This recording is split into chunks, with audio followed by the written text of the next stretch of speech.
Good afternoon. I'm Sean Yao, and this is One News Now. Today marks the first death anniversary of former President Benigno Aquino III.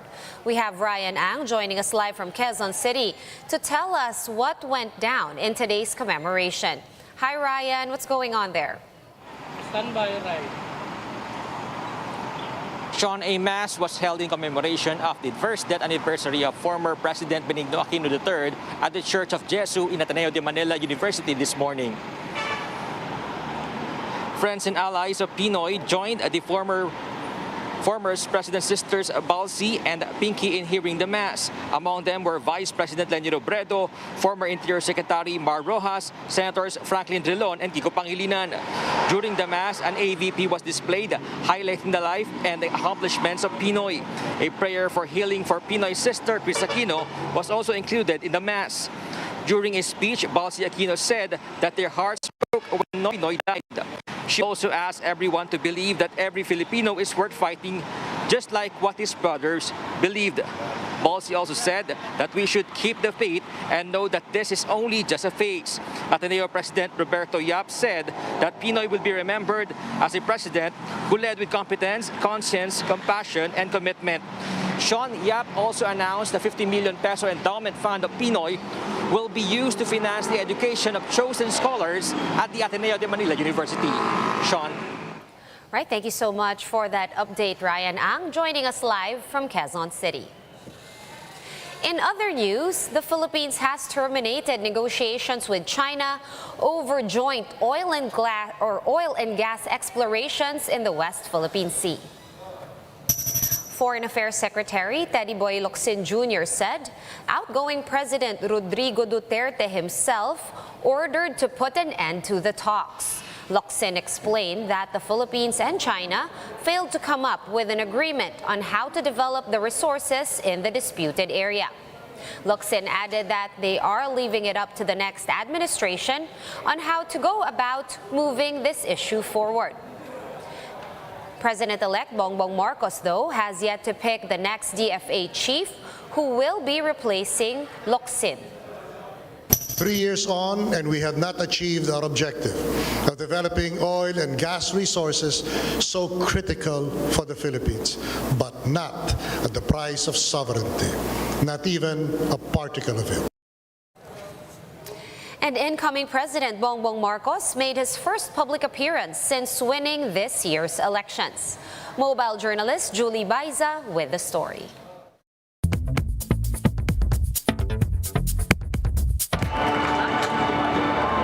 For the first time since he won the election, President-elect Ferdinand Marcos Jr. made his first public appearance, and he chose to do it in the province which carried him in the 2022 polls, Cavite. He was a special guest in 10th cityhood anniversary of Bacoor City. His participation is no happenstance. After all, he chaired the local government committee which passed the law turning Bacoor into a city. Sinasabi nga ni Senbong at saka si Mayor Lani, sabi niya hindi namin nakalain na makakarating ka. At sabi ko naman hindi namang maaari na palampasin ko. During the 2022 elections, Marcos Jr. won in Cavite with more than 1 million votes, way ahead of closest rival, outgoing Vice President Leni Robredo. Ako'y nagpapasalamat sa inyo, sa inyong pag-anyaya sa akin. Burger kayong lahat sa amin. And just like his campaign rhetoric, Marcos Jr. once again called for unity. Itong ating pangarap na maging mas maayos, mas mapayapa at mas maganda ang ating buhay ay magiging totoo kapag tayo ay nagkaisa. Marcos Jr. also called on Filipinos to help him as he takes on the responsibility of being a president. Tulungan niyo po ako. Mahirap po ang ating kailangan gawin. Marami po ang ating kailangan gawin. The president-in-waiting will take his oath at the National Museum on June 30. Mobile journalist Julie Baiza, We Are One News. One News Now will be back with more stories after this quick break. Keep it here.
still watching One News Now. I'm Sean Yao.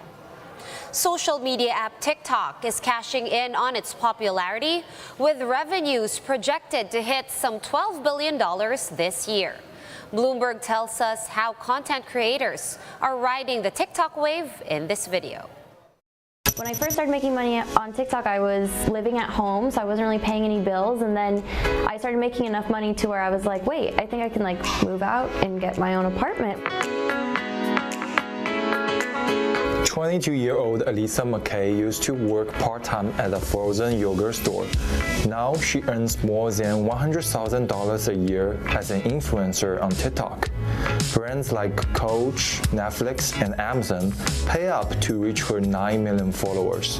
I came across TikTok in 2018. I was in high school. I was a senior in high school, and I did a lot of theater. So when I was in productions, I really wanted an outlet where I can act. I kind of created this rich girl persona, and so my first really super viral video was a rich girl rap. You can call me Liz and I will show you around. I'll help you make sure that you don't look like a clown, you see. And it got 45 million views. My career goal has always been to be an actress, and TikTok has definitely helped me with that. I have such a large audience, which obviously that's super helpful when I'm trying to break into the entertainment industry.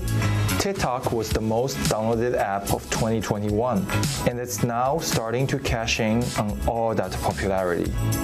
The app's revenue is projected to hit $12 billion this year, making it bigger than Twitter and Snap combined. It's also giving online advertising giants like Meta and Google a run for their money.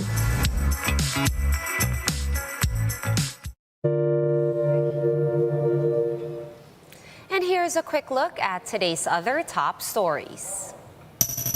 The COVID-19 positivity rate in at least 6 provinces has breached the 5% threshold set by the World Health Organization.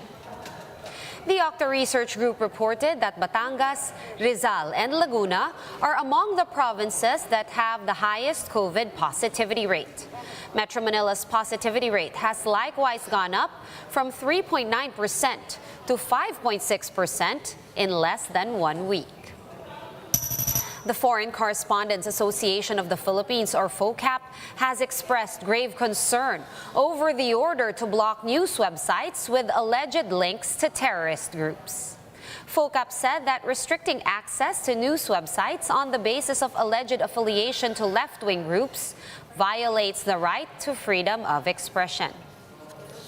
And in sports, Kai Soto went undrafted in the 2022 NBA draft. The 7'3" big man attended pre-draft workouts with Orlando, Sacramento, and Indiana. In an interview with News 5, Kai's agent Joel Bell says their options include returning to the National Basketball League or taking opportunities in Europe. And for more updates, visit News 5, The Philippine Star, and Business World online. Visit our website, onenews.ph, for more in-depth analysis. You can also catch One News on Signal Play. Register for a free account at www.signalplay.com and stream One News live anytime, anywhere. Masks on, wash hands, and stay safe, Philippines. I am Sean Yao.